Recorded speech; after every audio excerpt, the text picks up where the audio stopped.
A very good morning to all of you and a very warm welcome to your maths classes. जो भी theorems आपको पढ़ाए जा रहे हैं उनका जो स्टेटमेंट है वो बाई हार्ट आपको मेमोराइज होना चाहिए। अगर आपका स्टेटमेंट जो है थ्योरम का वो तैयार रहेगा तभी आप उसको क्या कर सकते हैं, कहाँ पे किस क्वेश्चन में कौन से थ्योरम को यूज करना है, ये चीज तभी आपके लिए पॉसिबल होगी जब आपको वो थ्योरम प्रॉपर तरीके से तैयार होगा। तो this is very important that you memorize all of the theorems. Again, most of the copies are submitted. So what you have to do is you have to practice all these questions in your rough copy or practice copy which you have with yourself. And then if you're not able to solve anything, you can ask. तो हम आज का lecture start करते हैं। आज के lecture में जो भी चीज़ें पढ़ाई जाएंगी आप उनको ध्यान से सुनिए और उनको तैयार करने की कोशिश करिए। Now we are going to start with the general term in expansion of a plus b to the power n. तो in general term we write tr plus 1 is equals to ncr.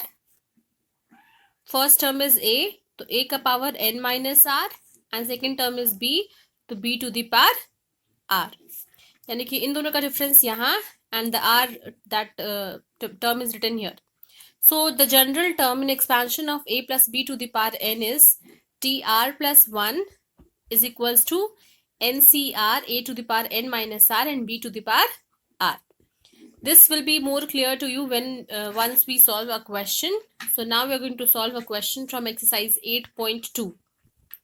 Now from exercise 8.2 we have a question question number 1 in which we have to find the coefficient of x to the power 5 in the expansion of x plus 3 to the power 8. As we know that the general term is tr plus 1 equals to ncr a to the power n minus r b to the power r. So what we are going to do is we are going to write tr plus 1 is equals to, here n is equals to 8. So 8cr, first term is x, तो x का power 8 minus r and second term is 3, तो 3 to the power r.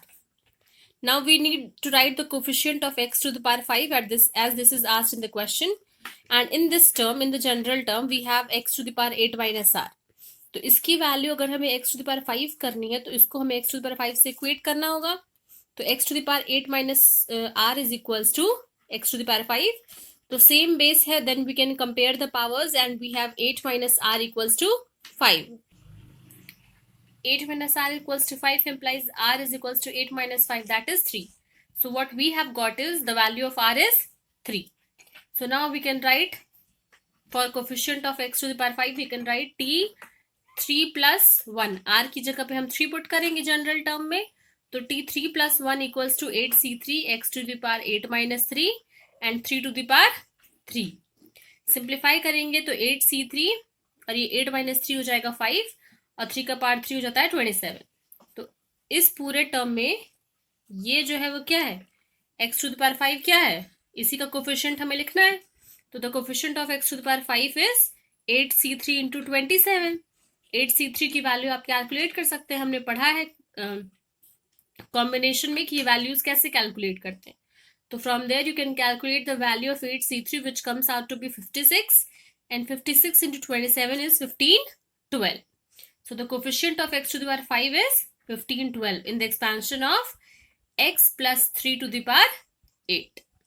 Similarly, we are going to start with question number 4 in which we have to write the general term in the expansion of x square minus yx to the power 12 where x is not equal to 0. तो हमें इसमें general term ही लिखना है।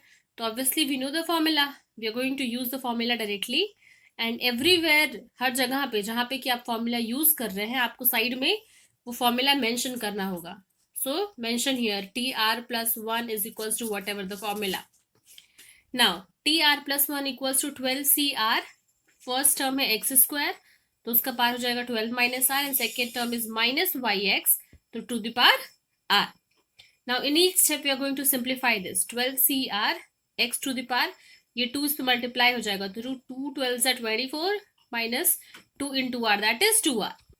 Again यहाँ से minus common ले सकते हैं तो माइनस 1 का पावर r हो जाएगा और ये हो जाएगा y x to the power r that is y to the power into x to the power r. अभी हम x की सारी पावर्स को एक साथ लिख सकते हैं। यहाँ है 24 माइनस 2r और यहाँ से एक आएगा r, उसको यहाँ पे ऐड कर लिया, फिर ये अगला टर्म है और ये y to the power r, that is 12cr x to the power 24 minus r minus 2r plus r, that is minus r into minus 1 to the power r and y to the power r, which is the required general term in this expansion. Now we have question number 5 in your book, which is find the fourth term in the expansion of this. तो fourth term निकालना है, यानी कि t4, that is t3 plus 1. तो t3 plus 1 equals to, again directly we are going to use the formula. You have to mention it when you write in your copy. It is very important that you mention the formula. तो 12c3 x to the power 12 minus 3 into minus 2y to the power 3, that is 12c3 x to the power 9 into minus 2 यहाँ से common ले लिया to the power 3 y cube. Again we are going to simplify each of the values and hence we have the solution. अगले तरीके का question जो आपको अपनी बुक में मिलेगा, that is to find the middle term in the expansion. तो अब हम देखेंगे कि हम किसी भी एक्सपेंशन के मिडिल टर्म को कैसे कैलकुलेट कर सकते हैं. Let us suppose we are given with the binomial 8 plus b raised to the power n, and we have to first we have to expand it and then we have to find the middle term. तो हो सकता है कि जो n का power है वो इतना बड़ा हो कि हमें एक्सपेंशन में काफी टाइम लग जाए, और क्वेश्चन में सिर्फ आपसे पूछा गया है कि what is the middle term in its expansion. So for this we are going to directly we are going to write the formula and going to calculate the value. We know that whenever we write the expansion of a binomial raised to the power n, मान लेते हैं ये जो binomial इसका power अगर n है, तो जब हम इसको एक्सपैंड करेंगे तो number of terms in its expansion will be n plus 1. Now there will be two cases. Let us suppose that first case is कि n plus 1 is odd. This number which we get adding 1 to n, that is the number of terms in the expansion, that number is odd. In that case the middle term is n by 2 plus 1th term, यानी कि जो भी number आया है उसका half करके उसमें 1 हम क्या करेंगे, ऐड कर देंगे. And if n plus 1 is even, then in case of the number of terms being even, we will have two middle terms. First middle term will be n plus 1 by 2th term, and the second one will be n plus 1 by 2 plus 1th term. यानी कि ये term और इसी में एक जो अगला term होगा वो भी, तो हमारे पास दो मिडिल टर्म्स आएंगे अगर n plus 1 इवन है, और single only one middle term will come if it is odd. तो now we are going to see some questions in which we have to find the middle term. Now question number 7 from your book is कि you have to find the middle term in expansion of 3 minus x cube by 6 to the power 7. तो यहाँ आप compare करके देख सकते हैं कि 7 जो है वो n है, तो अगर n ऑड है तो n plus 1 इवन होगा, और कितने टर्म्स हो गए, 8. तो अभी हमारे पास जो मिडिल टर्म आएंगे वो क्या होंगे, टू मिडिल टर्म्स होंगे. पहला मिडिल टर्म होगा n plus 1 by 2th term, और अगला मिडिल टर्म होगा n plus 1 by 2 plus 1th term. यानी कि इस पे हम n की वैल्यू 8 रखेंगे तो 7 रखेंगे, तो 7 plus 1 by 2 that is 8 by 2 that is 4th term, और यहाँ से हमें मिलेगा 5th टर्म. फिर हम क्या करेंगे, जनरल टर्म सबसे पहले हम tr plus 1 लिखेंगे, और वहां से हम t4 और t5 की वैल्यू निकाल सकते हैं, जैसे अभी तक हमने सारे क्वेश्चंस पे निकाली हैं. तो like this only you have to solve these questions. Now in question number 8 n is equals to 10.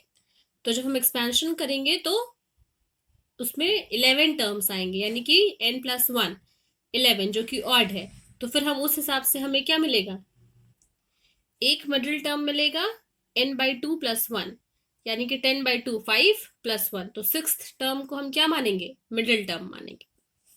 इसी की तरह से आगे के क्वेश्चंस हैं, तो आप उनको खुद से कोशिश करिए सॉल्व करने की. In the expansion of 1 plus a to the power m plus n, prove that coefficients of a to the power m और a to the power n are equal. सबसे पहले हम क्या करेंगे, जनरल टर्म लिखेंगे इसका, फिर जनरल टर्म में से हम a to the power m के कोफिशिएंट्स को निकालेंगे, यानी कि a के जितने भी पावर में है उन सारे पावर की जो वैल्यू है वो m आनी चाहिए. सबको सिंप्लीफाई करके m लाएंगे और उसका कोफिशिएंट निकालेंगे. इसी तरीके से इसी में हम अगले स्टेप में a to the power n की value a to the power n के कोफिशिएंट्स जो है उनकी वैल्यू कैलकुलेट करेंगे. and we have to show that both these coefficients are equal. Then question number 10 is कि the coefficient of r minus 1th, rth and r plus 1th terms in the expansion of x plus 1 to the power r in the ratio 1:3:5 हमें n और r की value find करनी है. तो I am going to tell you कि how you have to solve this, and then you have to simplify the question on your own. So the term that we have been given is x plus 1 to the power n. For x plus 1 to the power n, इसी का expansion हमें करना है. तो हमें तीन terms दिए गए हैं, r plus 1th, rth और r minus 1th. तो हम जनरल फॉर्मूला जो है उससे निकाल सकते हैं ये चीज. जनरल टर्म r plus 1 क्या हो जाता है, T R plus 1 equals to N C R X to the power n minus R, और 1 टू द पावर, यहाँ पे 1 टू द पावर r आएगा, लेकिन दिस इज इक्वल टू 1, तो ये चीज हम मेंशन नहीं कर रहे हैं. देन टी आर एथ, क्लियरली r प्लस 1 को हमने r से रिप्लेस कर दिया है, तो यहाँ r की जगह हम r माइनस 1 लिखेंगे. N C R minus 1 X to the power n minus R plus 1. इसी तरीके से टी आर माइनस 1 क्या हो जाएगा, तो यहाँ पर r को हमने r माइनस 1 से रिप्लेस किया है. N C R minus 2 X to the power n minus R plus 2. Now according to the question we have been given कि ये जो तीनों कोफिशिएंट्स हमें मिलते हैं इन तीनों टर्म्स के, उनका रेशियो 1:3:5 है. यानी कि N C R minus 2 ratio N C R minus 1 ratio N C R is equal to 1:3:5. According to the question, you have to find the value of n and r. So what you have to do is, at a time you have to take two equations together. Let us suppose कि first you are going to take NCR minus 2 and NCR minus 1 together, that is equal to 1:3. तो पहली बार में हम इन दोनों को साथ में लेंगे, अगली बार में हम इन दोनों को साथ में लेंगे, और फिर हम उसको सिंप्लीफाई करेंगे. एज इन, एक मैं आपको बताती हूँ. First you are going to what what is कि NCR minus 2 ratio NCR minus 1 is equals to 1:3. First we are going to solve this. तो NCR minus 2 का एक्सपेंशन क्या हो जाएगा, factorial n upon factorial r minus 2 factorial n minus r plus 2 ratio factorial n upon factorial r minus 1 into factorial n minus r plus 1 is equal to 1:3. Now from here factorial n both the sides will be cancelled. अभी आपको ये simplify करना है, तो हम अगले step में क्या करेंगे, यहाँ से आपको खुद से सॉल्व करना है. I am just telling you the format in which you have to solve it, rest you have to try on your own. तो r minus 1 को आप लिख सकते हैं, factorial r minus 1 can be written as r minus 1, this thing can be written as r minus 1 into factorial r minus 2. तो this side also factorial r minus 2, this side also factorial r minus 2 will be cancelled. हमारे पास सिर्फ r minus 1 बचेगा इन दोनों terms का.